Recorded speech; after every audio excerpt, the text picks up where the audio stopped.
할렐루야. 옆에 분하고 인사하겠습니다. 예, 예배 가운데 은혜 받으시기 바랍니다. 예, 조금 날씨가 따뜻해졌죠? 예, 조금 기지개 먼저 펼까요? 기지개 먼저 펴시고, 예, 어떤 분은 벌써 이렇게 의자로 쭉 들어가셔서 좋은 자세를 취해 주시는데, 예, 말씀을 듣기 위해 좀 몸을 불편하더라도 딱 세우시고, 조금 졸리시면은 나가서 차 한 잔 마시고 찬바람도 맞으시고 다시 들어가도 되겠습니다. 오늘 본문 말씀 보도록 하겠습니다. 출애굽기 20장 14절 말씀 함께 합독하시겠습니다. 간음하지 말라. 네, 간단합니다. 간음하지 말라. 당연히 이 말씀은 성과 관련된 죄를 짓지 말라입니다.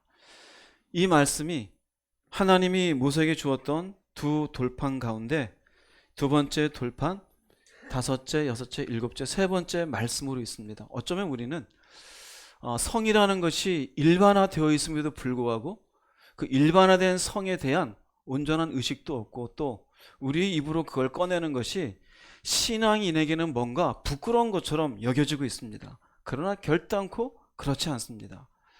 하나님은 당신의 십계명을 돌판에 새기시면서 이 말씀을 통해 우리들에게 주시는 중요한 큰 두 가지는 하나는 하나님이 세우신 질서를 유지하기 위해서이고 또 하나는 당신이 세우신 가정을 잘 건강하게 보호하기 위해서 주시는 말씀이 되어져요. 참으로 우리가 살고 있는 이 시대는 노골적으로 성이 홍수처럼 쏟아내지는 시대입니다. 문학에도 예술에도 음악 속에도 드라마 속에도 온갖 성들이 넘쳐나고 있어요. 미디어, 심지어 인터넷은 여러분이 들고 있는 스마트폰을 조금만 찾아 들어가면 얼마든지 성이 넘쳐납니다. 10대부터 60대, 70대까지 웬만한 놀이 문화 속에서도 성과 관련되어져 있는 문화들은 너무나 홍수처럼 쏟아져 있어요. 그러다 보니 우리도 모르게 이 말씀을 잊고 살아요.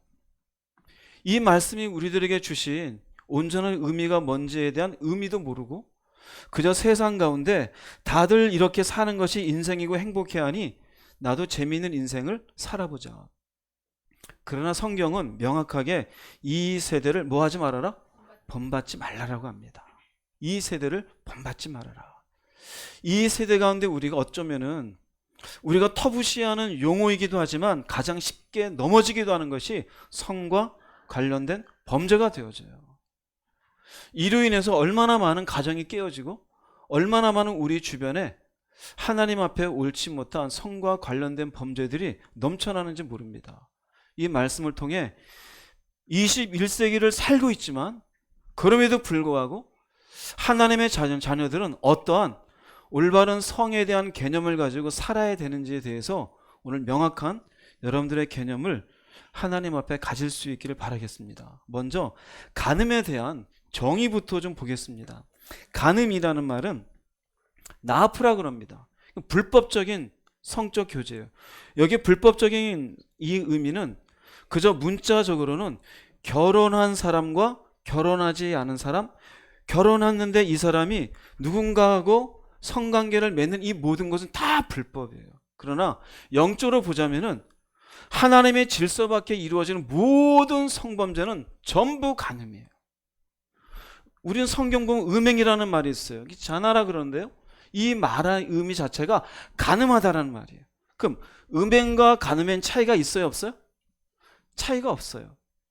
이해되세요? 무슨 말인지? 별 차이가 없어요. 또 우리가 성경에 보면 음란이라는 말도 있어요. 그것도 별 차이가 없어요. 음행이나 음란이나 간음이라는 말에 성경이 많이 기록되어 있습니까? 안 되어 있습니까? 어마어마하게 기록되어 있어요. 어마어마하게. 그런데 우리는 그것들에 대해서 별로 신경 쓰지 않고 지나가요. 왜냐하면 어쩌면은 우리 스스로가 세상 문화에 적당히 젖어 살면서 이 정도는 괜찮아라고 하면서 합리화시킨 이유도 없지 않아 있을 것이에요. 그래서 이 의미로 보자면은 이렇게 정의 내릴 수 있습니다. 강간, 동성애, 매음, 혼전 성관계 등 모든 성의 남용, 오용 혹은 악용과 관계되는 모든 성행위를 포함하는 단어가 되어져요. 하나님의 질서 바깥에, 또 하나님이 안에서 허락하지 않는 것 그 바깥에서 행해지는 모든 잘못된 성행위는 모두 간음하지 말라라고 하는 제7계명을 어기게 되어져요. 먼저 이 말씀, 하나님이 왜 이렇게 하지 말라라는 이 말씀의 의미는, 첫 번째는요, 간음은 하나님이 세우신 질서를 파괴하는 겁니다. 하나님이 세우신 질서. 세상의 주인은 누구이십니까? 하나님이셨어요. 이 세상은 누가 만드셨습니까? 하나님이셨어요. 만드신 그분이 나름대로의 질서를, 뭔가를, 시스템을 만드셨을까 안 만드셨을까? 만드셨어요. 그런데 간음하지 말라는 이것을 넘어서면 이게 무너지게 되어져요. 창세기 2장 22절 24절 읽어보겠습니다. 여호와 하나님이 아담에게서 취하신 그 갈빗대로 여자를 만드시고 그를 아담에게로 이끌어 오시니 아담이 이르되 이는 내 뼈 중에 뼈요 살 중에 살이라. 이것을 남자에게서 취하였은즉 여자라 부르리라 하니라. 이러므로 남자가 부모를 떠나 그의 아내와 합하여 둘이 한 몸을 이룰지로다. 하나님이 아담과 하와를 가정으로 만들게 하는 모습이에요. 이 모습에 보면은 한 남자와 한 여자예요. 한 남자와 많은 여자가 아니고, 한 여자가 많은 남자도 아니에요. 즉, 한 남자와 한 여자가 이루는 가정은 하나님이 세우신 이 세상에 무엇이 되어져요? 근간이 되어져요. 근간이. 그런데 간음을 하게 돼서 성범죄를 저지르게 되어지면 하나님의 질서인 무엇이 파괴하게 되어져요? 가정이 파괴하게 되어져요. 특별히 여기 보면은요, 남자가 부모를 떠나 그의 아내와 합하여 둘이 한 몸을 이룰지다 라고 하는 여기는요, 영적으로 하나가 되어지고 정서적으로도 하나가 되어지고 경제적으로도 하나가 되어지고 또한 무엇으로 하나일까요? 오늘 주제로 치면은 육체적으로도 하나예요. 이거 보세요. 여러분들은 이런 얘기 꺼내면 뭔가 창피하고 꺼내면 뭔가 범죄스러운 듯이 생각해요. 절대 그렇지 않아요. 육체적으로도 한 몸을 이루는 거예요. 그런데 이 가정 바깥에서 한 남자가 나가서 누군가 성관계를 하게 되어지면 이 자체가 무엇이 깨지게 되어져요? 질서가 깨어지고 또한 가정이 깨어지게 되어져요.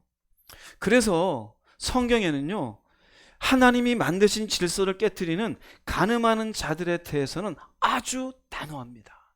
레위기서 20장에 대표적으로 잘 나오는데 20장 10절 말씀 읽어보겠습니다. 남자가 이웃 사람의 아내와 함께 잠을 자서 간음죄를 지으면 그 두 사람을 다 죽여라. 네, 죽이래요. 아예.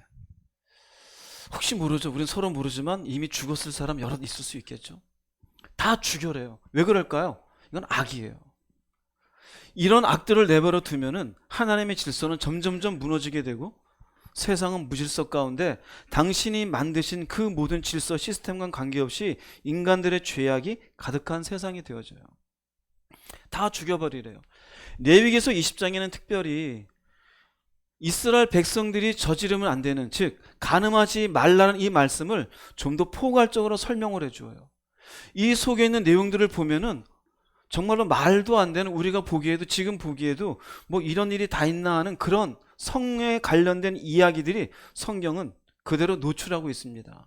먼저 대표적으로 20장 13절 말씀 읽어보겠습니다.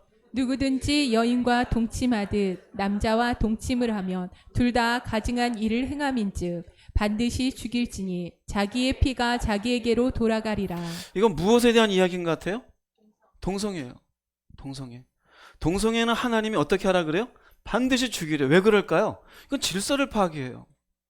남자와 남자를, 여자와 여자를 통해서 가정이 성립이 돼야 안 돼요? 이게 안 되는 거예요. 근데 우리 시대에 와 보십시오. 이건 성적 취향이라는 거예요. 성적 취향을 갖고 있는 이 사람을 누군가가 뭐라 그러면 안 된대요. 그래서 우리나라에도 차별금지법이 준비되고 있어요. 이것이 국회에서 통과되면은요, 동성애 하는 사람이 잘못했다라고 얘기하면 그게 잘못이에요. 이제는 설교단 위에서 동성애는 하나님이 싫어하시니 그 사람들은 죽일지니다가 되어 있습니다. 이 말 하게 되면 법을 어기는 자가 되어져요. 무서운 시대죠. 영국의 성공회는요, 동성애자에게 세례를 줘요.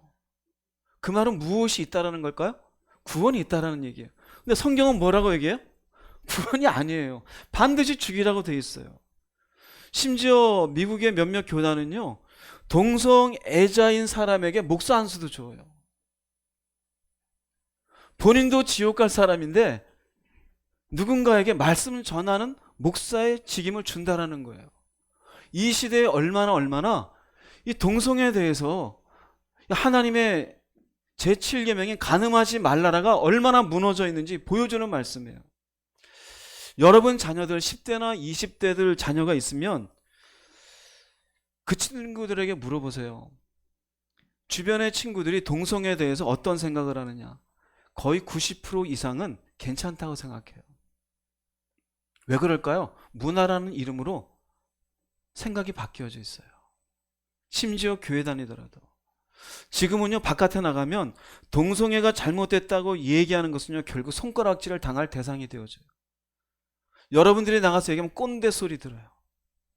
기독교인들만 그런 생각한다 그래요. 그러나 우리는 기독교인이라서가 아니라 세상을 만드신 하나님의 질서를 유지하기 위해서 동성애에 대해서 우리는 반대하고 있는 거예요. 이 자체가 결국 질서를 파괴해요. 동성애도 간음이에요. 결코 하나님이 허락하지 않는 질서 바깥에서의 성관계인 것이에요. 이게 20장 13절이잖아요. 이 바로 뒤에 나오는 14절 15절 놀라지 말고 한번 읽어보세요. 14절 15절 읽어보겠습니다. 누구든지 아내와 자기의 장모를 함께 데리고 살면 악행인즉 그와 그들을 함께 불사를 지니 이는 너희 중에 악행이 없게 하려 함이니라. 남자가 짐승과 교합하면 반드시 죽이고 너희는 그 짐승도 죽일 것이며. 말이 돼야 안 돼요?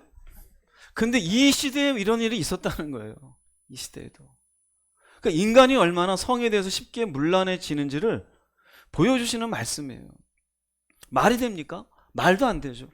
남자가 짐승과, 여러분 독일에는요, 죄송하지만 짐승을 이렇게 자기가 가서 돈 주고 이렇게 할 수 있는 그런 매음의 장소가 있어요. 나는 말이 좋다. 돈 주고 말과. 나는 강아지가 좋다. 강아지에게. 이해가 돼야 안 돼요? 안 되죠. 이게 전부 무엇을 파괴하는 거예요? 하나님의 질서를 파괴하는 거예요. 그런데 그것이 어느 순간 우리 속에 문화라는 것을 자리 잡고 있어요. 이 15절 이유는 제가 이제 나중에 여러분 읽어보세요. 여러분 앞에 보이기도 민망해요. 이모하고 교합하는 자, 고모하고 교합하는 자, 심지어 자기 형제의 아내하고 교합하는 자. 말 돼야 안 돼요? 이미 그 당시 그랬다 이거예요. 간음이라는 게 얼마나 하나님 보시기에 하나님 질서를 파괴하는 짓거리인지를 보여줘요. 그러므로 간음하지 말라라는 것을 아예 두 번째 돌판에 하나님이 일곱 번째로 딱 써놓으신 거예요. 그래서 이와 같은 것들에 대해서 레위기서 20장 23절 말씀 읽어보겠습니다. 너희는 내가 너희 앞에서 쫓아내는 족속의 풍속을 따르지 말라. 그들이 이 모든 일을 행함으로 내가 그들을 가증히 여기노라. 네, 가나안 족속들은 이것이 풍속이었어요. 문화였어요. 말도 안 되는, 정말 입에 담기도 부끄러운 그런 성의 문란함이 있었는데 내가 그들을 가증히 여기노라. 혹시 하는 얘기예요. 왜 가나안에 잘 살고 있는 사람들을 하나님 이스라엘 백성을 보내서 그들을 쫓아내고 죽이는가? 예, 결국 하나님의 질서가 무너지고 있는 나라였습니다. 그래서 하나님이 그들을 결국 이스라엘 백성을 통해서 그 땅에서 밀어버리신 거예요. 하나님이 이 땅의 주인이신데 그 주인된 그분이 세우신 시스템을 인간이 무너지게 할 수 있는 것, 성적인 문제예요. 성경에 보면은 하나님이 심판하신 대표적인 두 가지 케이스가 있어요. 하나는 노아 시대 때, 하나는 어디죠? 예, 소돔과 고모라 때죠.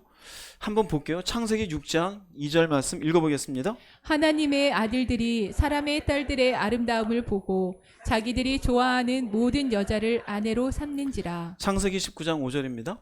그들이 롯에게 소리쳤습니다. 오늘 밤 너에게 온 사람들이 어디에 있느냐? 그들을 우리에게 이끌어내라. 그들을 욕보여야겠다.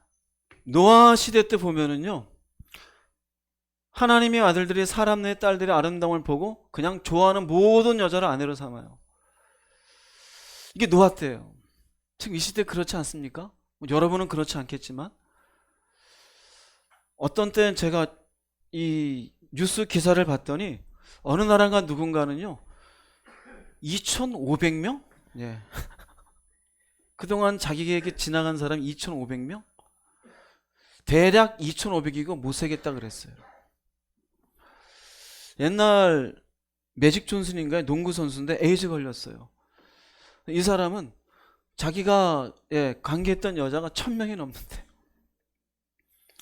근데 또 그 댓글을 보면 부럽다 그래요. 이게 뭘까요? 세우신 질서를 파괴한. 노아 시대 때 이런 일이 있었어요.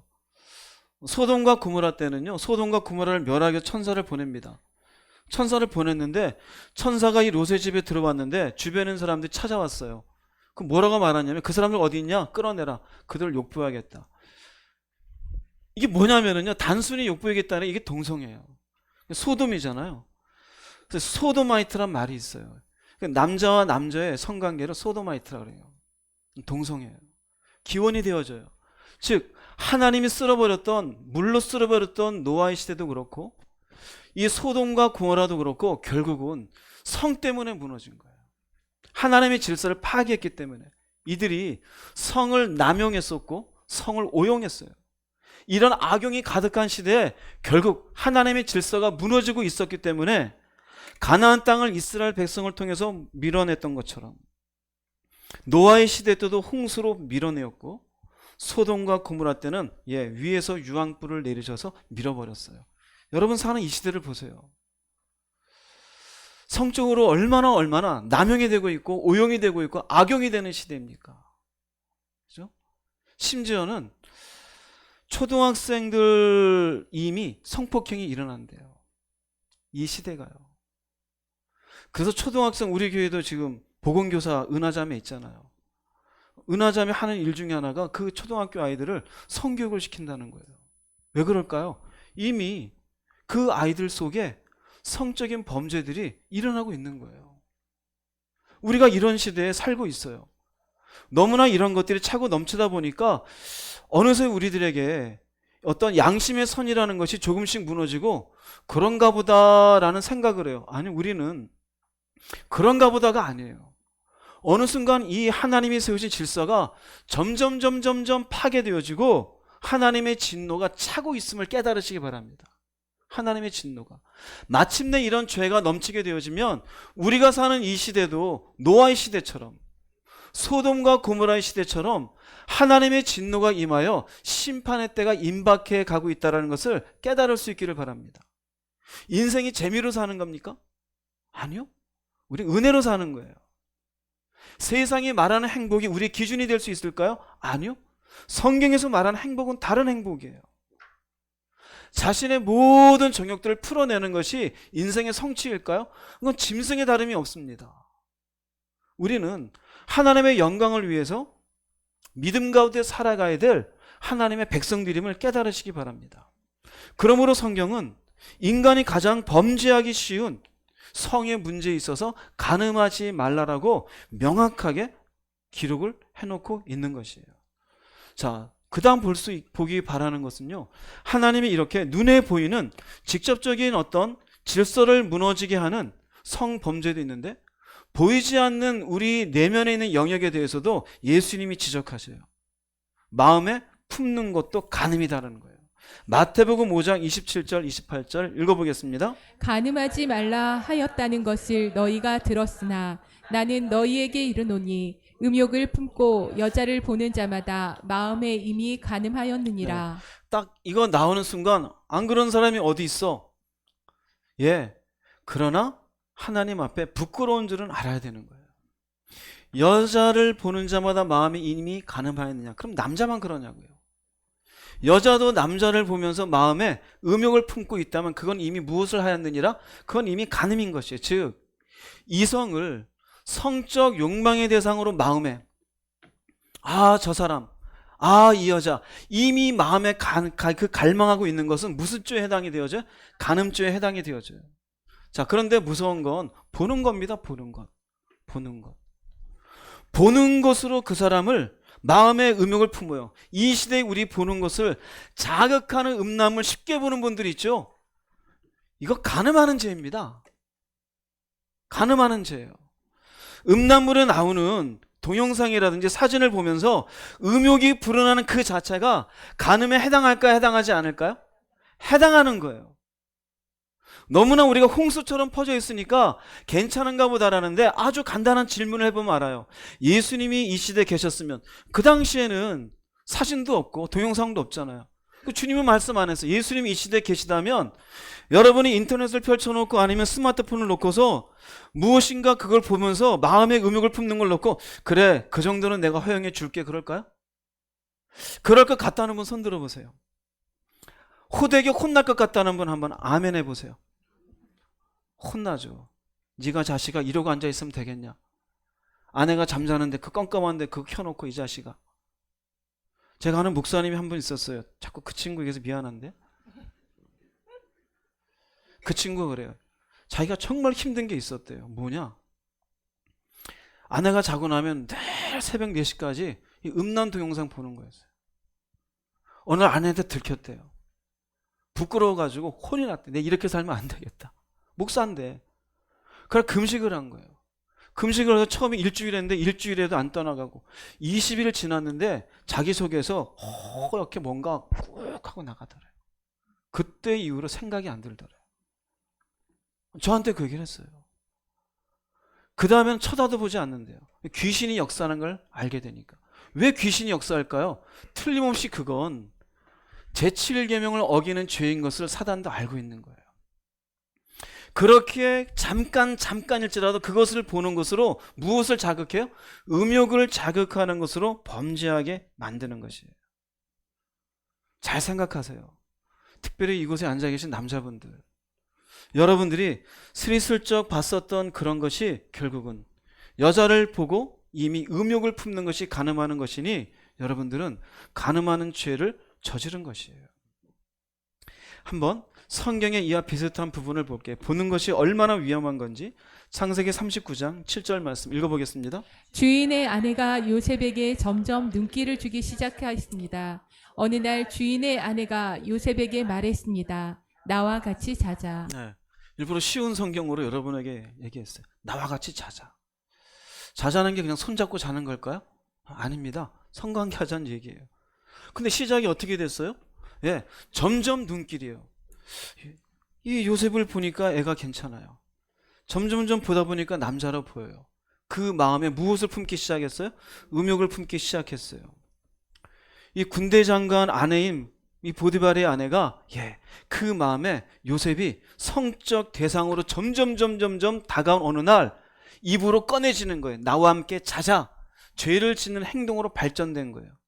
만약에 요셉이 보디발의 아내를 보면서 그 마음의 아내에 대해서 감히 내가 저지를 수 없지만 그 마음에 음욕을 품고 있었다면 어느 날 주인의 아내가 나와 같이 자자 그럼 뭐라고 반응했을까요?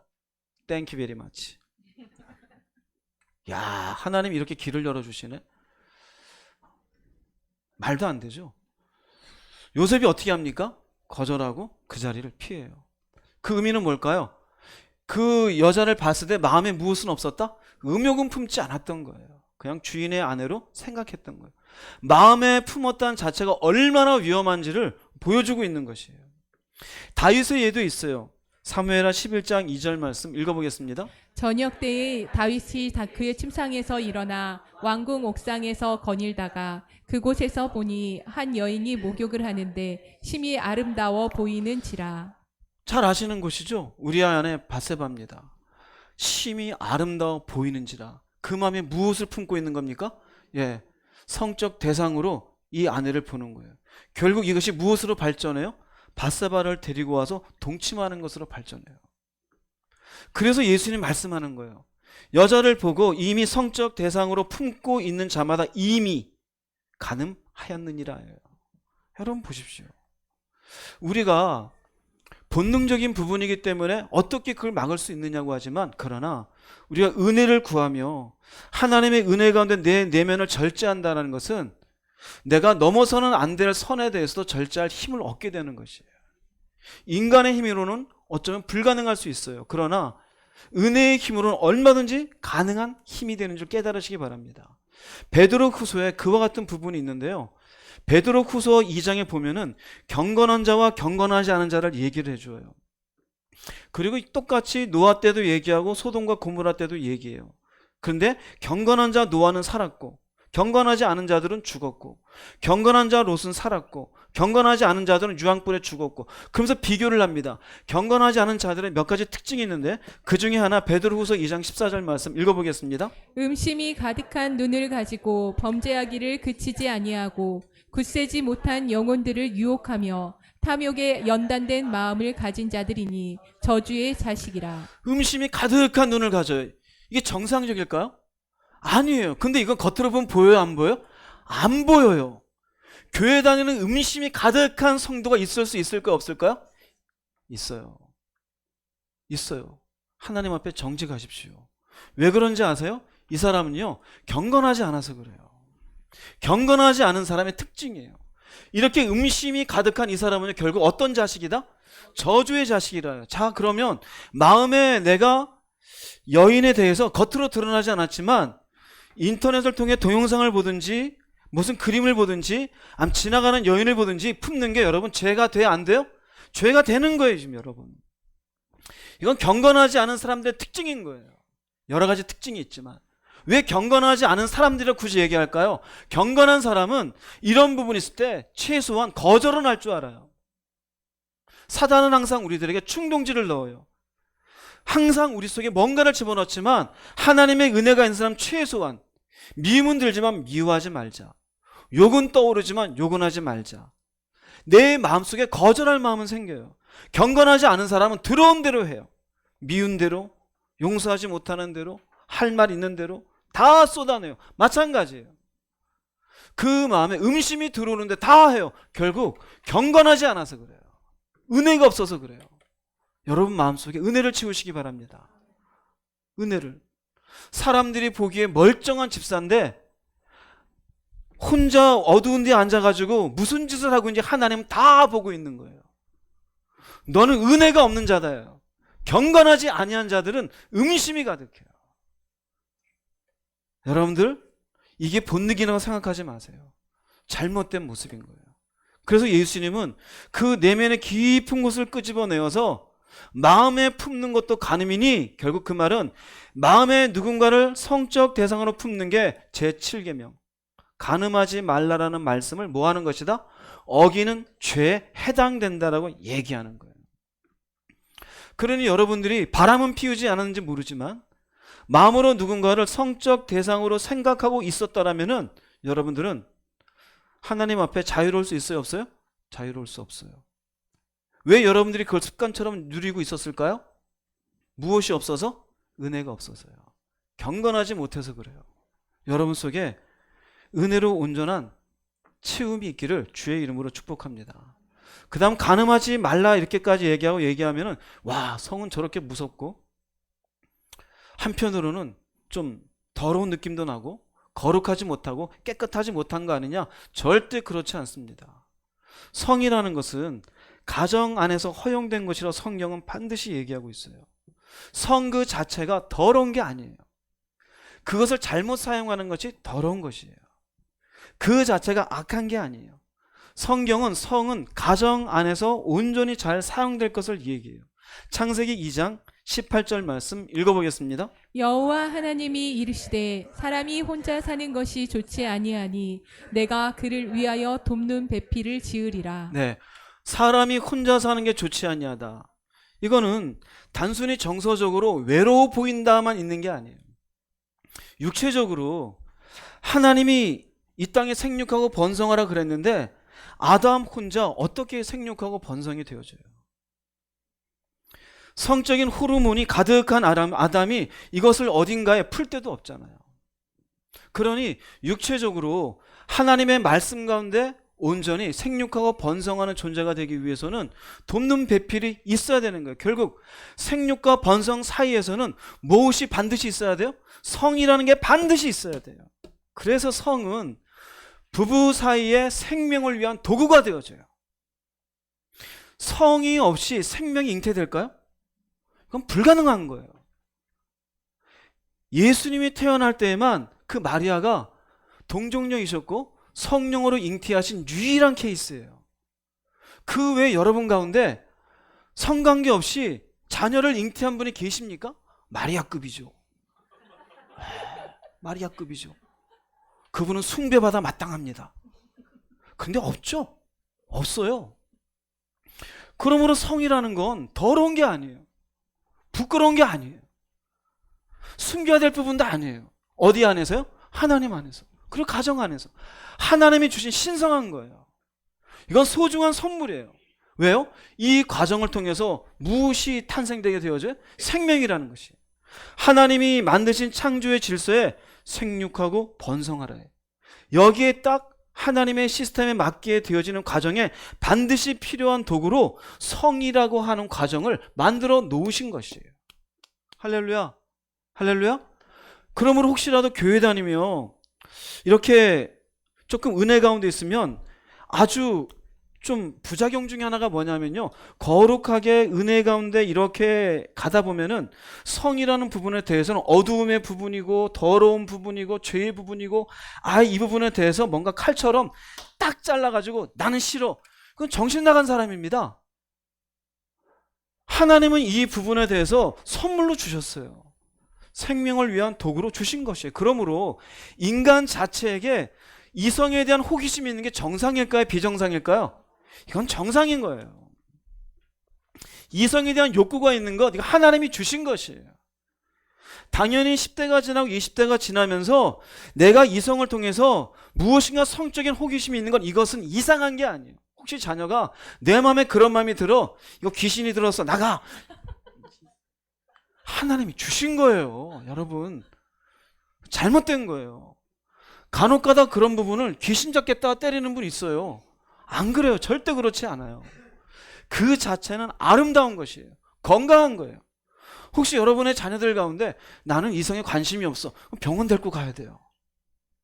그건 건강하지 않은 거예요. 그러나 반드시 하나님의 어디 안에서 사용되어야 한다? 질서 안에서 사용돼야 돼요. 하나님의 질서 안에 있을 때 이것은 하나님의 아름다운 도구요, 하나님이 이를 통해서 우리 가정 가운데 주신 귀한 선물이 되어져요. 이 가운데 결혼하지 못한 분도 있잖아요. 성경에 여러 가지 많은 결혼에 대한 이야기가 있고 사랑에 대한 이야기도 있는데 성경은 굉장히 직접적으로 얘기해요. 결혼하지 못하고 결혼을 해야 될 사람에게 직접적으로 보통 사람들이 이야기하는 것부터 직접적으로 얘기해요. 한번 볼까요? 고린도전서 7장 2절 읽어보겠습니다. 음행을 피하기 위하여 남자마다 자기 아내를 두고 여자마다 자기 남편을 두라. 이 말씀에 보면 결혼 왜 해요? 네, 성적인 음행을 피하기 위해서예요. 저 사람 사랑한다, 좋은 말로 사랑한다 그러죠. 내면을 보면은 저 사람과는 잠자리를 해도 괜찮은 것 같아요. 음행을 피하기 위해서, 이 음행을 극복하기 위해서 이것을 극복이 안 되면은 너는 아내를 두어라. 괜히 쓸데없이 지나가는 여자를 마음에 품고 가늠하고 돌아다니지 말고, 괜히 이상한 데 가서 매임을 한다며 돈 주며 풀려고 하지 말고, 그런 거라면은 음행을 피하기 위해서 결혼을 해라입니다. 7장 9절 말씀도 한번 보겠습니다. 읽어보겠습니다. 만일 절제할 수 없거든 결혼하라. 정욕이 불같이 타는 것보다 결혼하는 것이 나으니라. 지금 미혼이신 분들은 이 말씀 가슴에 품고 사세요. 사랑이 없는 것 같다? 그건 좋은 말이에요. 실제적으로는요, 내가 어디에 가서 정상적인 성관계를 할 대상이 있을까 찾는 거예요. 성경은 그렇게 정확하게 얘기해주고 있어요. 여기에는요, 절제할 수 없거든은 뭘까요? 결혼은 하지 않았지만 어딘가에서 풀고 싶어. 이 시대는 얼마나 풀 때가 많아요. 심지어 연애한다 그럴 때, 지금 연애한 지 얼마 됐어? 한 1년 전에 하고 안 했는데요. 그 말이 뭘까요? 연애할 때는 성관계가 있었는데 지금은 못한다는 얘기가 다름이 없어요. 그냥 남자 사람 친구라 그래요. 아니면 여자 사람 친구. 근데 그냥 내 남자친구고 여자친구다 의미가 같아요, 달라요? 달라요. 뭐가 다를까요? 이게 포함되어 있어요. 이 시대는 얼마든지 엔조이 할 수 있는 시대예요. 근데 아니다 이거예요. 결혼 밖에 모든 성관계는 간음하는 죄에 해당돼요. 지금 보이프렌드가 있고 걸프렌드가 있는 분들 생각하세요. 여러분들이 선을 넘었는지 안 넘었는지. 이 시대 얼마든지 매음도 할 수 있어요. 그런데 뭐라 그래요? 그렇게 꼭 해야 되겠느냐? 그럼 결혼해라요. 음행을 못 피하겠느냐? 그럼 피하기 위해서 아내를 두어라요. 굉장히 직접적이죠? 직접적이에요. 자, 그러면 이제 그 다음 나오는 건 성은 가정 안에서만 허용되잖아요. 그럼 문제는 가정 안에서 충분한 성에 관련된 문제가 어떻게 해야 될까요? 해소가 돼야 돼요. 해소가 돼야 돼요. 여러분, 남편이나 아내를 하루방으로 만들지 마세요.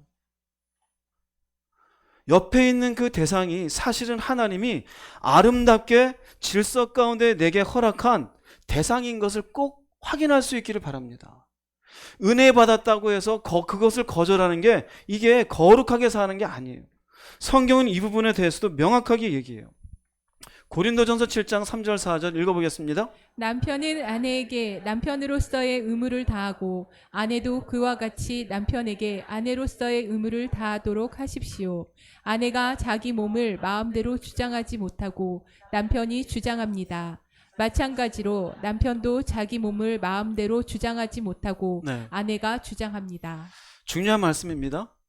아내에게 남편으로서의 의무를 다하고 남편에게 아내로서의 의무를 다하고, 이 의무가 뭘까요? 돈 벌어오는 걸까요? 집에 설거지 잘하는 거고? 그게 아니에요. 7장 전체는 결혼과 관련된 부분이에요. 이 의무는 성에 대한 의무예요. 성생활에서의 충실한 책임을 다하라는 거예요. 할렐루야. 예, 여러분들의 눈이 지금 반짝반짝. 오늘은 조는 사람이 없네요. 확실히 참 재밌나 봐요. 네.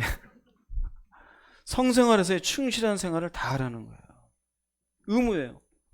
아내는 이게 의무라고 되어 있어요. 듀티예요. 그럼 해야 돼요? 안 해야 돼요? 할렐루야. 해야 돼요? 안 해야 돼요? 해야 돼요. 근데 보세요. 4절 말씀은 아내가 자기 몸을 마음대로 주장하지 못하고 남편이 주장한대요. 마찬가지로 남편도 자기 몸을 마음대로 주장하지 못하고 아내가 주장한대요. 결혼 전에는 내 몸은 내 몸이야 해요. 근데 성경에 의하면은 내 몸은 내 몸이 아니에요. 내 몸은 하나님의 질서 속에 사용될 수 있는 몸이어야 돼요. 부부의 관계로서의 충실히 할 수 있도록 내가 책임과 의무를 다할 수 있어야 돼요. 무슨 말인지 이해가 되겠습니까? 즉, 남편과 아내는 서로의 어떤 욕구를 충족시키기 위한 더 크게 어떤 욕구? 예, 책임과 의무가 있습니다. 할렐루야. 아멘의 정리. 할렐루야. 네, 찔리는 분들이 많은가 보네요. 목사님 뭐 저런 얘기까지 하나? 제 얘기가 아니라 어디에서 하시는 말씀이에요? 네, 성경에 하시는 말씀이에요. 여러분들의 가정이 질서 가운데 건강하게 유지되기 위해서 성경은 얘기하고 있는 거예요.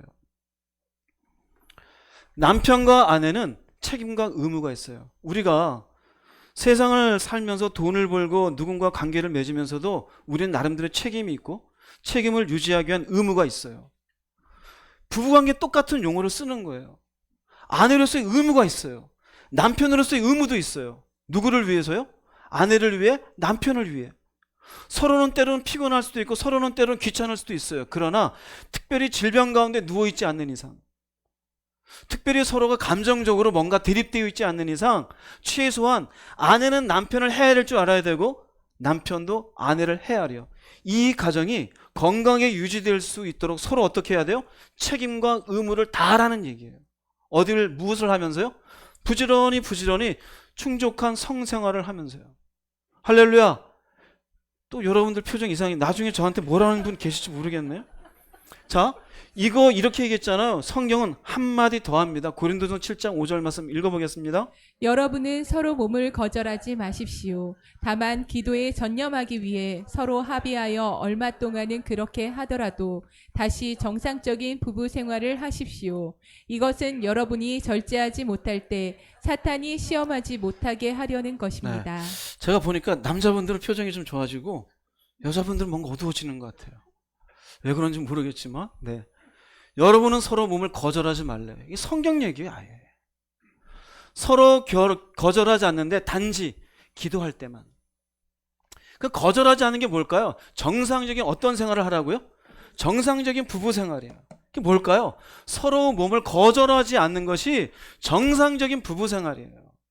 정상적인 부부 생활이에요. 근데 난 싫어. 은혜 받았으니 뭐 할래. 그거는요, 잘못된 거예요. 왠지 알아? 이 말씀에 의하면은요, 한 사람이 절제가 힘들어져요. 한 사람이. 이걸 못 헤아리면 이 성경 봐야 돼요. 혹시 여러분 가운데 문제가 있는 분 집에 가서 아내에게 아니 남편에게 읽게 하세요. 내가 얼마나 힘든지 아냐. 사탄이 지금 막 시험하려고 난리치고 있다. 어떤 시험일까요? 사탄의 시험은 가정에서 성문제를 충족하지 못하면 결국 가정 밖에서 해결할 무엇을 느끼게 해요? 충동을 느끼게 해요. 아내에게 충분히 되지 않으니까 이것으로 밖에 나가서 잘못된 하나님의 질서 바깥에서 해결할 때 음행이 되어져요. 음행에 걸리고 나면 자기가 몸을 거절했던 걸 생각하지 아니하고 이혼하자 그러죠. 문제가 생기는 거예요. 또 하나는요, 욕구불만이 생겨요. 욕구불만이 생겨서 가정의 위기를 초래하게 되어져요. 욕구불만 생긴 의미는 아내가 남편에게, 남편이 아내에게 서로에게 충분한 의무와 책임이 있는데 남편이 툭툭 치는데 시끄러워. 우리 한 3달 됐잖아. 시끄러워. 애가 자잖아. 그러면은요, 욕구불만이 생겨요. 욕구불만이 생긴 상대에 어떤 여러분들이 볼 수 있는 게 있어요. 짜증이 생겨요. 짜증.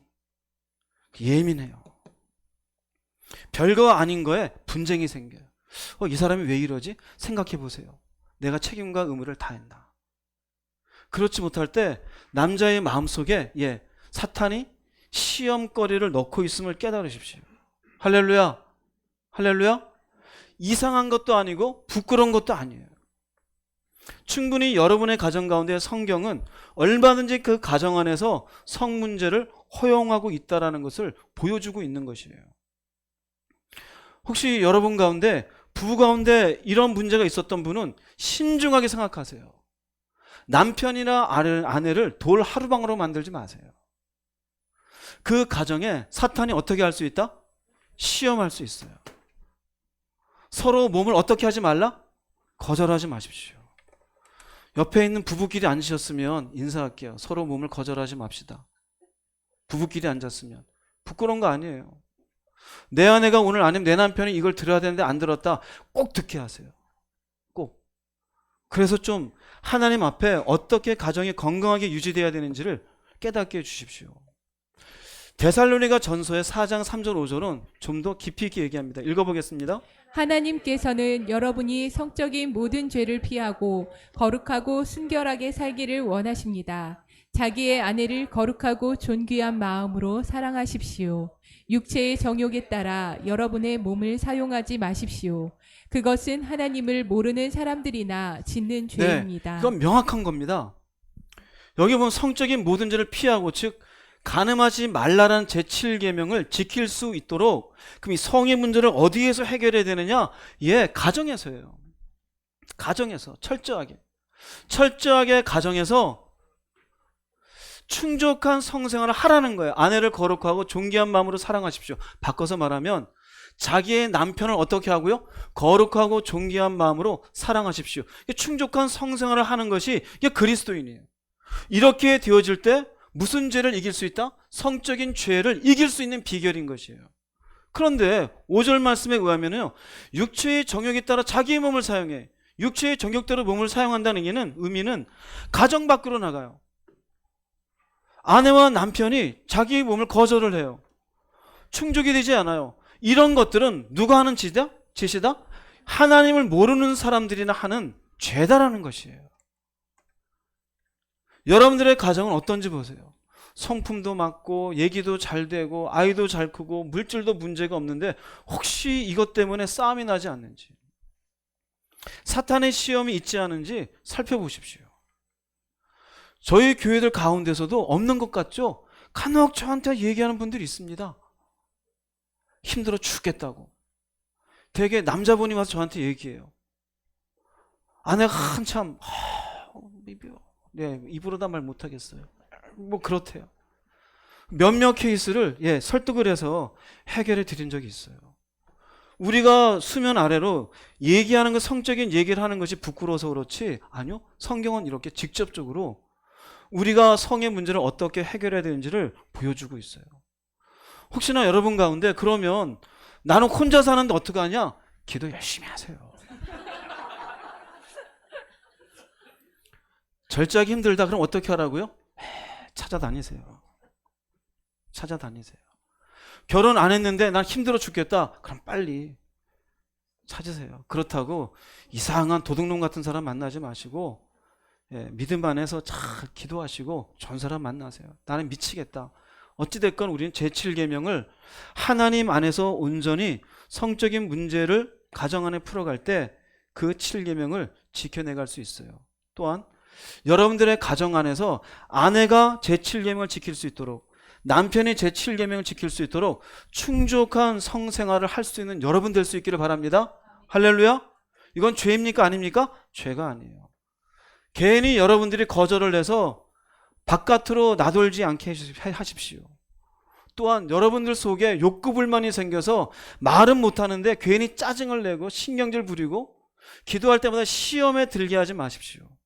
충족한 여러분들의, 그래서 하나님 안에서의 건강한 가정이 되기를 주의 이름으로 축복합니다.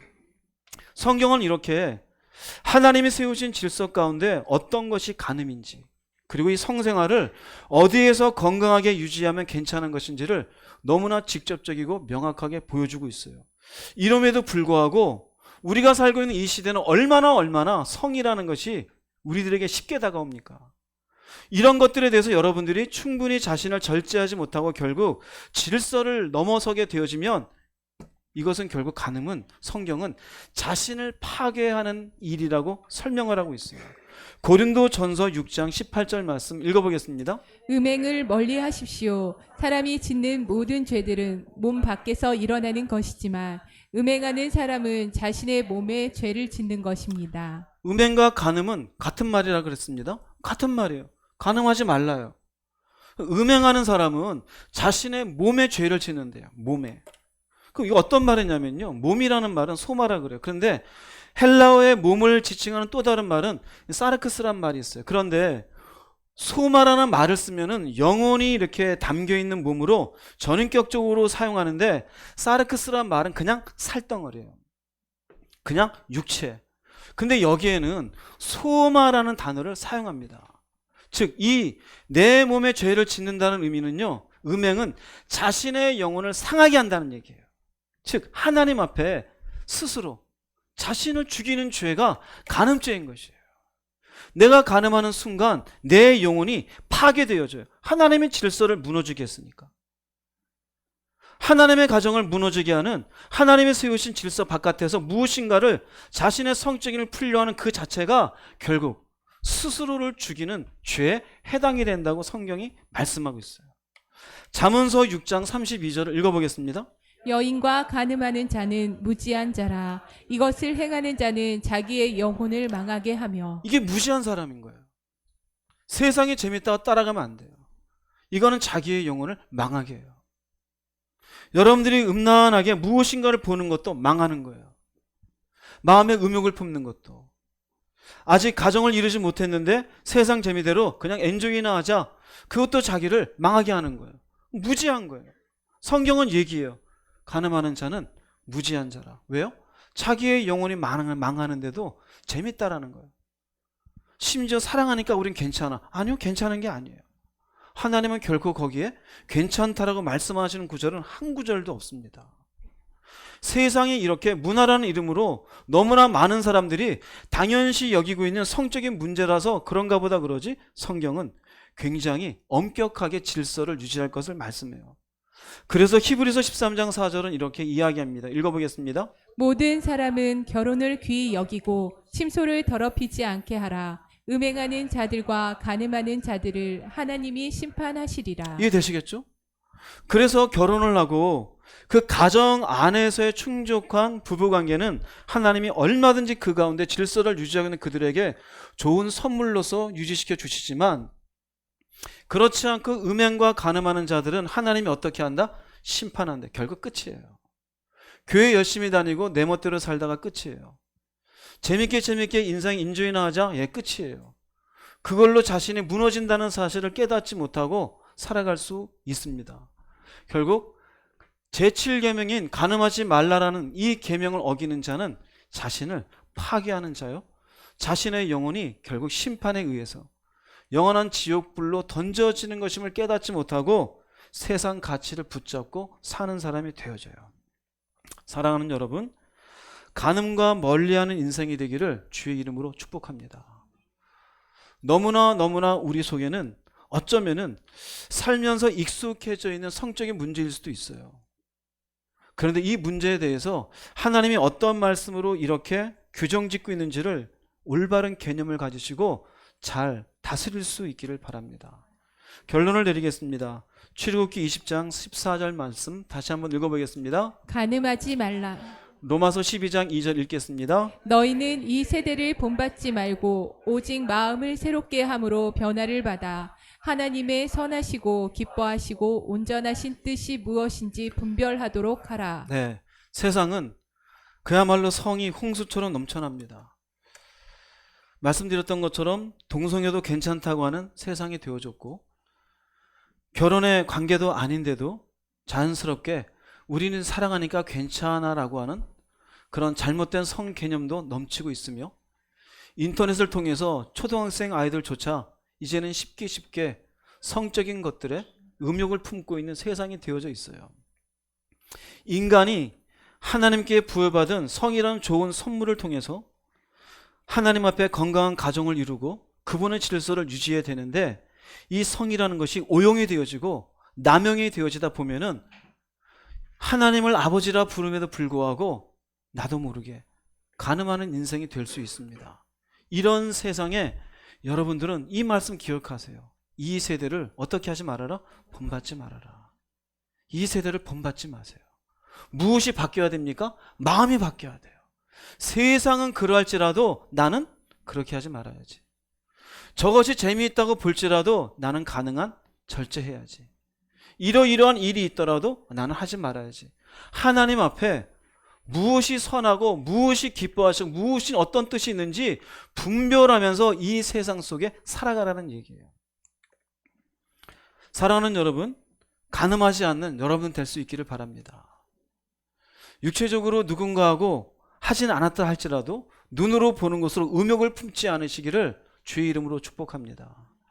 여러분들의 가정 안에서 건강한 성생활로 온전히 하나님 앞에 이 가정을 잘 유지할 수 있는 아내가 되고 남편이 되기를 주의 이름으로 축복합니다. 이렇게 되어질 때 어떻게 보면 단순한 간음하지 말라란 말 자체는 우리에게 무거울 수 있지만 그러나 하나님이 주신 질서 가운데 온전히 있게 되어지면 그게 어려운 말씀도 아닌 것을 아시게 될 겁니다. 여러분들이 주님 앞에 담대할 수 있기를 바랍니다. 내가 하나님 앞에 이 말씀을 잘 지켰습니다. 내가 절제했습니다. 내가 참았습니다. 주님 안에서 이렇게 순종했습니다. 라고 하여 마침내 이 말씀에 대해서도 아멘하며 넘어갈 수 있는 모두가 되기를 주의 이름으로 축복합니다. 기도하시겠습니다. 말씀을 생각하시면서 자신을 보세요. 정직하십시오. 음행이 있었습니까? 회개하십시오. 아내의 몸을, 남편의 몸을 거절했었습니까? 회개하십시오. 상대방에게 음행할 수 있고 사탄이 틈탈 수 있는 기회를 제공한 것이에요. 혹시 여러분들이 남모르는 세상의 문화에 빠져 인조했었던 모습이 있습니까? 회개하십시오. 하나님이 허락한 질서 안에서의 모습이 아닙니다. 주님 앞에 한 3, 4분 정도 진지하게 누가 누군지 모르잖아요. 여러분 자신은 알잖아요. 그런데 여러분 자신이 정결해지며 이제 명확한 선을 그을 수 있도록 정직하게 기도할 수 있기를 바랍니다. 주님 한번 부르시고 통성으로 기도하겠습니다. 주여